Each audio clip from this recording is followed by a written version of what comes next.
ఏంటంటే మొదట యోధులను మీరు ఉంచండి.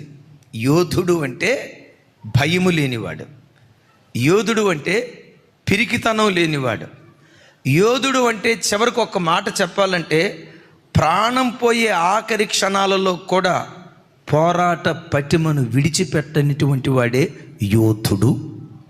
అంటే వాడి డిక్షనరీలో ఏముండదు చెప్పాలి.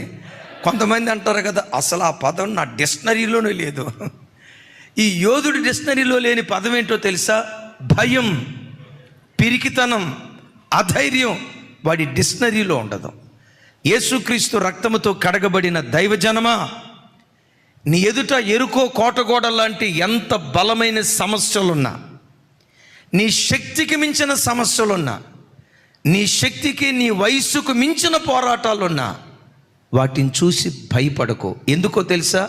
నీలో ఉన్నవాడు వాటికంటే గొప్పవాడు. నీలో ఉన్నవాడు లోకములో ఉన్నవానికంటే, లోకంలో నీకే సమస్య అయినా ఉండి ఉండొచ్చు. అది ఆర్థికపరమైన సమస్య అయినా, అనారోగ్యపరమైన సమస్య అయినా, పిల్లల భవిష్యత్తును గూర్చిన సమస్య అయినా, ఆ దుర్భేద్యమైన కోటగోడ ఏదైనా, నీలో ఉన్నవాడు నీ సమస్యల కంటే బలిష్ఠుడు, బలమైనటువంటి వాడు.